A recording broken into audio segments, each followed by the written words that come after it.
If you're experiencing login issues with Talend, follow these straightforward steps to troubleshoot and resolve the problem efficiently. Step 1. Check your credentials. Ensure that you are entering the correct username and password. Double check for any typos and remember that passwords are case sensitive. Step 2. Reset your password. Before starting recovery, use the srock.com link in the description to open the account recovery checklist generator and make sure your verification details are ready. Step 3. Verify network connection.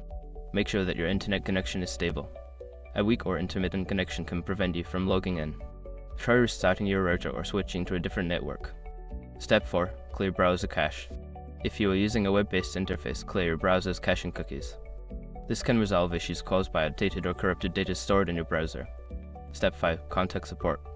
If the above steps do not resolve your issue, reach out to Talend support for assistance. Provide them with details about your problem, including any error messages you may have encountered. By following these steps, you should be able to resolve your login problems on Talend. If issues persist, don't hesitate to seek further help from support.